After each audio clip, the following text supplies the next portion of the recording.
Eagles host the Cowboys. The Chiefs and the Chargers playing in Brazil in a rematch of one of the best playoff games from last year as the Ravens take on the Buffalo Bills. It is week 1 of the NFL season. This is Twin Football. Thank you very much for joining us. Jacob, how excited are you to have the NFL back?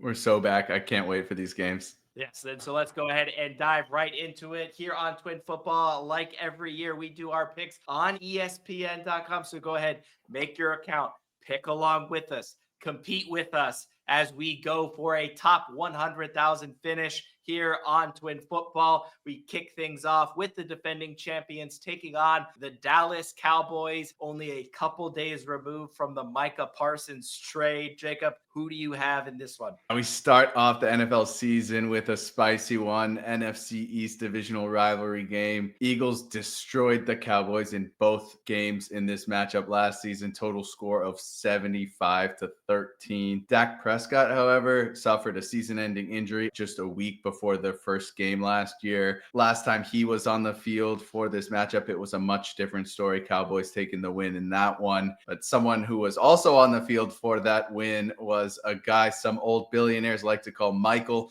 Cowboys trading Micah Parsons, one of, if not the most exciting young defensive talents in the league, trading him for a bag of chips. It reminds me of the Luka Doncic trade in the NBA. Just doesn't make any sense to see such a young, promising talent go away just for a couple first-round picks. They're going to have a hard time trying to replace him. You got to feel for Dallas fans. Eagles are coming off their second franchise Super Bowl win after an impressive win against the Chiefs. I haven't seen a team make Patrick Mahomes look that bad in my life. He had his second worst QBR in his entire career. Saquon Barkley had a slow game, but the run was just about the only thing Spags and that Chiefs defense could stop. Jalen Hurts coming home with a much-deserved Super Bowl MVP. Saquon Barkley had that 2,000-yard season last year. Eagles are rolling into this year. We'll see if they have a Super Bowl hangover. That's definitely gotten teams before. And I think that it will be much closer in this one than a lot of people are saying. Mostly for that reason. Cowboys have a lot to play for. Everyone is laughing at them right now. I think they play this game really hard, but I am giving the Eagles the win. 6% is a little low for a team that's boasting CeeDee Lamb on one side, George Pickens on the other side, and Dak is the quarterback. We know how great CeeDee and Dak were a couple years ago when both healthy. So I think I can agree with you a little closer, but still the Eagles getting the win to kick off the season. Last year, the Eagles kicked off their season in Sao Paulo, Brazil, the first Brazil game, and they went on to win that game against Jordan Love, who went down with an ankle injury in that one, and go on and win the Super Bowl. The Chiefs are going to look to do the same as they kick off their season in Sao Paulo, Brazil, to take on the Chargers, who will be missing Slater. Joe Alt's going to move from right tackle to left tackle to try and keep that offensive line humming. I think that's going to be an issue for them. The Chiefs, no more pressure of the 3-peat to being the first team in NFL history to do that. That was such a big thing for Patrick Mahomes and this Chiefs team. They have a little bit less pressure. Everyone seems to be counting them out as well this year, which seems absolutely ridiculous for a team that consistently wins over 14 games every single season when healthy, it seems like. So give me the Chiefs again here to win and kick off the season. Patrick Mahomes and Andy Reid don't normally lose season openers, so give me the Chiefs in this one. Next up, we have Tampa Bay and the Atlanta Falcons, two teams that finished 1-2 in the NFC South. Jacob, who do you got? This matchup last year featured two of the best games all season, both games coming down to less than a touchdown difference. Kirk, you like that. Cousins throwing 4 touchdowns in both games, had over 500 yards in one of them. But the Falcons, despite Kirk's 4-year, $180 million contract, $100 million guaranteed, have decided to go with Michael Penix Jr. under center. Young talents Bijan Robinson and Drake London are entering their 3rd year in the league. Many people are super excited to see what Bijan can do after rushing for about 1,500 yards last season. He had about 50% more attempts last year than his rookie year, so he proved that he can handle the load, and he performed super well. Baker Mayfield quietly throwing for 4,500 yards, 41 touchdowns. He might be the most underrated quarterback in the league right now. Mike Evans is getting older, but it seems like I say that every year. And even with the injury issues he experienced last year, he still had over 1,000 yards. Chris Godwin will most likely miss the first few weeks of the season, still dealing with his injury issues. Tampa Bay is super high on Emeka Egbuka out of the Ohio State University to fill the shoes of the missing Godwin at the start of the season. I don't think Penix right now is as good as Kirk Cousins, and I am giving the Buccaneers the win. Oh, wow. Atlanta taking both games in the series last year, but you got Tampa Bay going into Atlanta and they're trying to defend their division title. The Bengals are going to be looking to regain the division title after it's been a couple years since they sat atop the AFC North and a couple years since they've really won any of their opening games, 1-11 in the last 6 years under Zach Taylor in their opening 2 games of the season. So much so that he's actually decided to retool and reschedule preseason and the way that they attack the preseason games, playing Joe Burrow in the first preseason game, having him actually throw the football 9 for 10 in the first preseason game. That's more completions than attempts in last year's preseason across all 3 games for Joe Burrow, trying to get them out early, trying to get them and that chemistry going to avoid a slow start. Doesn't hurt to take on a 3-win Cleveland Browns team that really has been not very exciting in the offseason, a 5 QB battle that resulted in Joe Flacco taking the reins, losing some pieces on both the offensive and defensive side of the football as well. I have a Bengals win, only the 2nd win for Joe Burrow in Cleveland in his career, but a good start for the Bengals to start the season. Next up, the Dolphins traveling up north in a dome. So even though it's only fall, no winter weather here for Tua, but they take on the Colts. Who do you got? Yeah, Tua's healthy for now is the key for this matchup. When he's healthy, Miami is one of the best teams in the league, and when he's not, they're one of the worst. McDaniel's entire offense revolves around Tua. No one benefits more from Tua being healthy than Tyreek Hill. The Cheetah is getting up there in age, but I think if Tua's playing, then he's still going to perform. Colts have decided to name Daniel Jones as their starting quarterback, moving off of Anthony Richardson. The 23-year-old has lost his starting job an impressive amount of times for how young he is.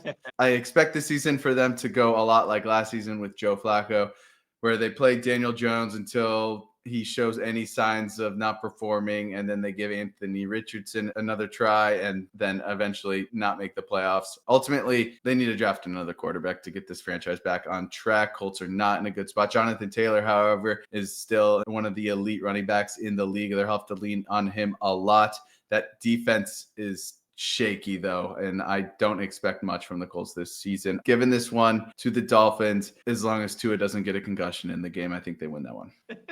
Yeah, that's a big if, and that one he got hurt in the first game last year, so we'll see if he can make it through this time. The Raiders and the Patriots in Foxborough, a lot of changes for both of these teams, but both bringing in experienced head coaches and both looking to lean on maybe the run game to help turn around this franchise. With Drake May returning as quarterback, the Patriots will have a little bit of an edge here at home. Yes, Geno Smith and Pete Carroll have obviously worked together, have a great relationship, but I just worry about the defensive side of the ball for the Raiders and the fact that they don't have many passing weapons for Geno Smith to go hit. They're going to really be relying on Jacoby Myers and Amari Cooper, who was signed 2 weeks ago, to get back into the fold. So I do like the Patriots with that defensive line to just have the edge in this one and get one of their few wins of the season. Next up, we got the Cardinals taking on the Saints. Kyler Murray is entering his 7th year as quarterback for the Arizona Cardinals.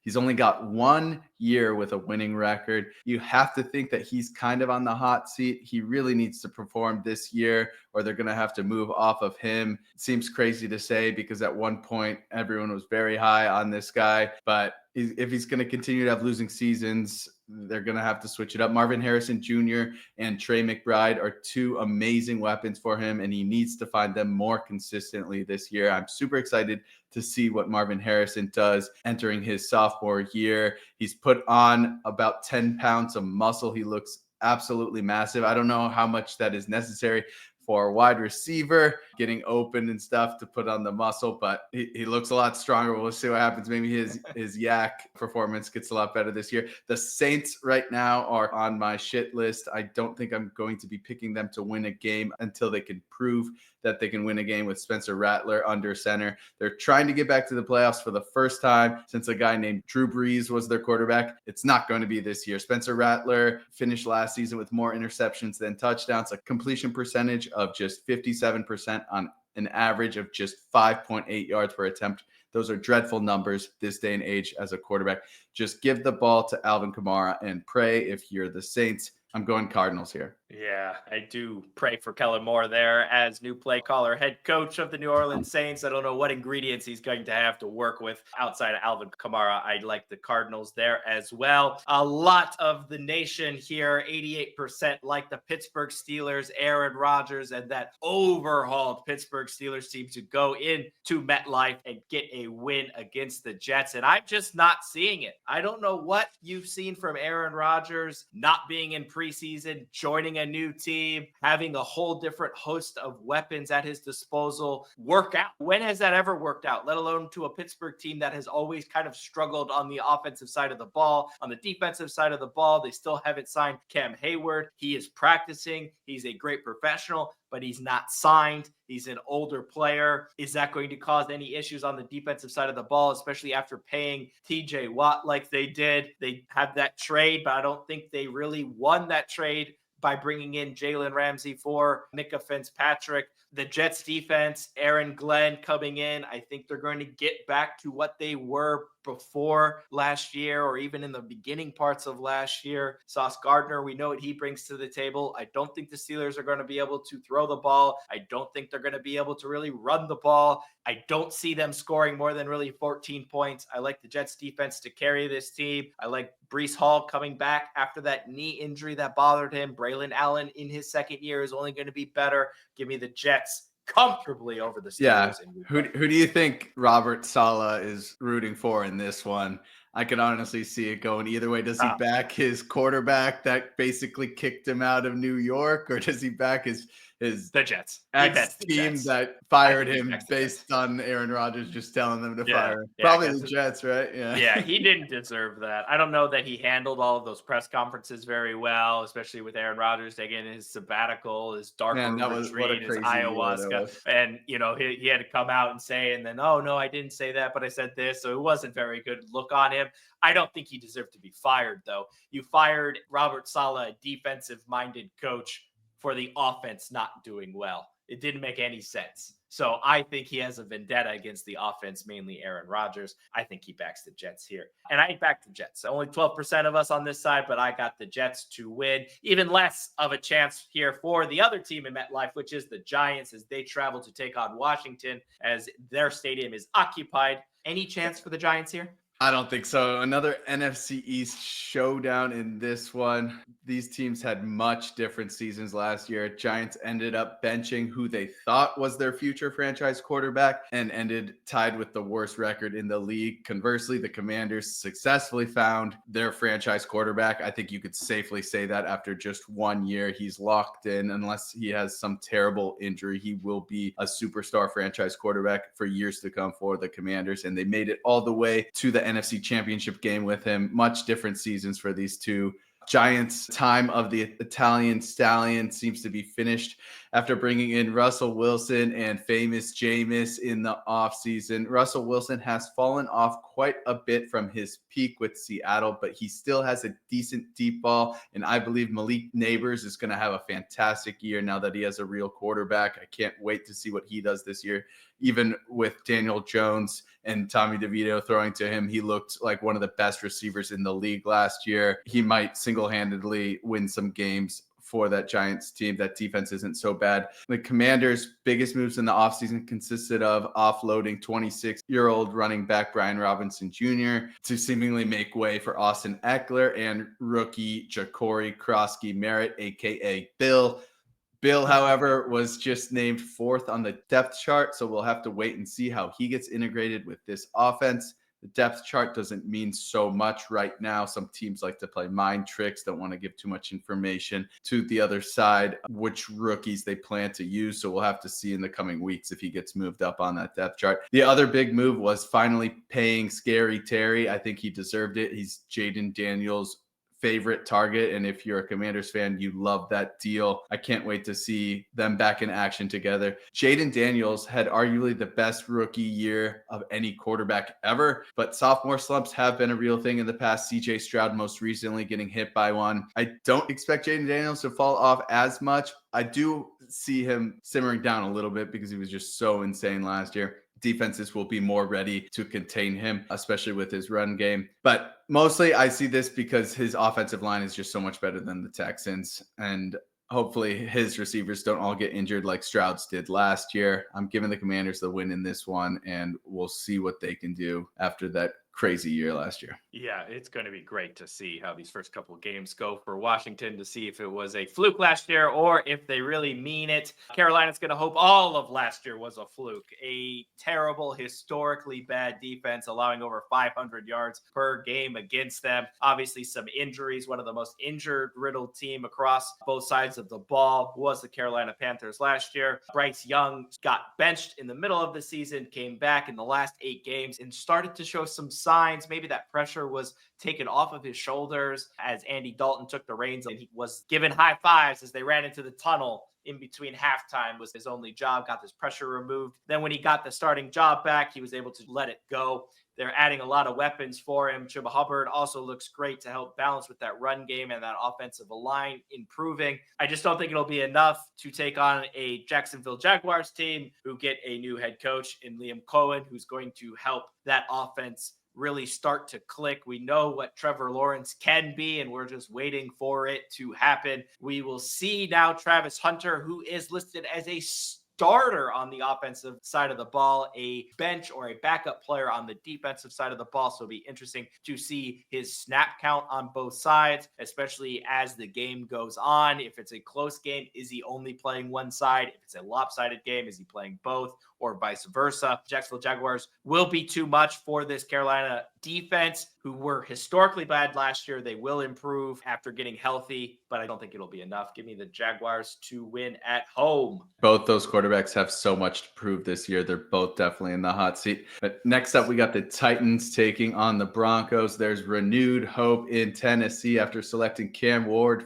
first overall in the draft. The rookie quarterback will have Calvin Ridley coming off another 1,000-yard season, and Tyler Lockett, who Seattle decided to offload after a disappointing season last year. Not the worst weapons for a rookie quarterback to start his career with. Tony Pollard coming off of his 3rd straight season with 1,000+ rushing yards, entering his 2nd year as a Titan. The Broncos, with a crazy year last year, Bo Nix is entering his sophomore year. Making the playoffs was a lot more than most people expected of him after a shaky start of the career. He's lost the Bo Picks nickname and has emerged as a great young talent under head coach Sean Payton. In my opinion, the best defense in the league. It's only gotten stronger this year after adding ex-49ers Dre Greenlaw and Talanoa Hufanga. These two players have had a lot of injury issues in recent times, but if they can stay healthy, this defense is going to be absolutely lethal. Will win games just by itself if Bo Nix can score any type of points. It's a really tough defense for Cam Ward to start his career against,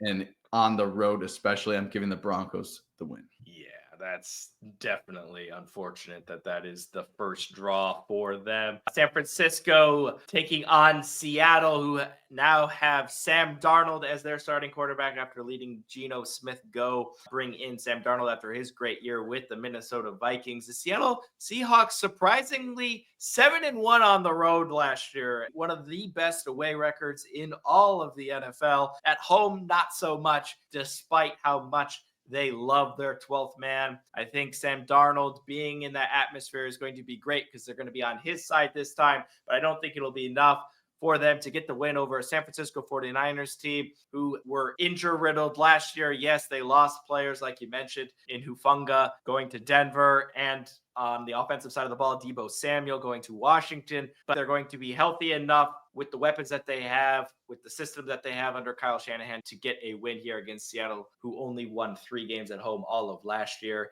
Give me the 49ers in the divisional matchup. Next up, we have the Lions taking on the Packers. It's a huge NFC North matchup, perhaps the biggest division title implications in this matchup out of any of the other games. The Lions have lost defensive and offensive coordinators to head coaching jobs, Aaron Glenn to the Jets and Ben Johnson to the Bears. You got to be happy for those two after a few amazing years in Detroit. The Lions have gotten Aiden Hutchinson back. He's healthy. He is the premier pass rusher, and they will love to have him back. Who knows what could have happened last season if he was healthy. The Packers, Jordan Love is under huge pressure with the division title implications in this first game, especially at home. Packers fans will be super enthusiastic after signing Micah Parsons. I'm sure they're still in dream world, not believing that deal happened for them. Josh Jacobs is entering his second year as a Packer after a really good first year. The Packers have done a great job rounding out their team. They even drafted a wide receiver in the first round, which historically is not something the Packers front office has done. A lot of people are super high on Matthew Golden. The team is well-rounded, but it all comes down to Jordan Love and if he can unlock the team's full potential. And I don't know if I'm sold on it. I'm giving the Lions the win in this one. Ooh, Lions beating Green Bay twice last year. Green Bay only losing to the Lions twice, to the Eagles twice, to the Vikings twice. All of last year, they lost to the Bears, but I don't count that, week 18. And you have them another win for the Lions. A huge division matchup, in my opinion, can go a long way near the end of the season to decide who will win that division. The Texans looking to win their division after an injured-riddled wide receiver core hit last year. They now have their running back room hit with Joe Mixon missing the first part of the season. Nick Chubb signed from the Cleveland Browns, but coming off of that ACL injury, started only a couple of games at the end of last season. Is he fully back? Is he fully back to his old self? On the Rams side of the ball, they're looking to keep from being injured. A lower back injury for Matthew Stafford. Is he going to play? Is he not going to play? How will it hold up? A lot of questions going into this one. One question that you don't have is the fact that Sean McVay wins season opener 6-1 in his career. He is great. He's one of the best coaches in the NFL. Just like Andy Reid, when you give them time, they will find a way to beat you. I just think you can plan and you can plan, but the plan goes out the window when in the second drive, your quarterback gets sacked for the 5th time and he goes out of the game with a lower back injury. Give me the Texans to go into LA and get the win. C.J. Stroud on offense, obviously with Nico Collins is going to be fantastic, but that secondary with Stingley Jr., that defensive line with Will Anderson is going to be awesome this year. Definitely a top 5 defense, and that passing game is going to be too lethal. I do worry about Matthew Stafford. I know they say he's going to start, but I do worry against this type of defense, not someone you want to start the season. Give me the Texans to upset the Rams in SoFi. Next up for Sunday Night Football, we have the best game of the weekend. It's an AFC divisional playoff rematch between the Ravens and the Bills. The Ravens beat the Bills handily during the regular season. Derrick Henry had 200 yards rushing in the game, but it was a much different story in the playoffs. Bills were at home and they beat the Ravens in a super close game in the divisional round. Lamar had a bad interception in the first quarter, a bad fumble in the second quarter. He hasn't been so good in the playoffs. He's been brilliant in the regular season. There was a questionable pass interference at the end of the half that allowed the Bills to get a touchdown right before going into halftime. The Bills only had 2 field goals in the second half. Andrews with a fumble in the second half, and Andrews dropping that vital 2-point conversion that would have sent it into overtime. I'm still mad at him for that. It would have been such an exciting overtime to watch. I think if the Ravens can manage some of these turnovers, that game would have been much different. Lamar Jackson will be bitter. He didn't get his third MVP. Josh Allen coming home with it last season. Lamar, though, had more passing yards, better completion percentage, more rushing yards, and more total touchdowns than Josh Allen. The Ravens are out for vengeance, and they're going to get the win in Buffalo this weekend. Ooh, yeah, one of the most penalized teams in the NFL all of last year. I can't believe that from a John Harbaugh team. I don't think they will repeat that. And I think Baltimore will finish a better record than the Bills and get home field in the playoffs, which we know is going to be electric for another rematch between them or the Chiefs. Minnesota looking to reach the playoffs again, this time under the quarterback play of J.J. McCarthy as they take on a Bears team looking to get Caleb Williams going now. New head coach, new play caller, and Ben Johnson coming over from the Detroit Lions. Can he finally unlock the quarterback play in Chicago, get a 4,000-yard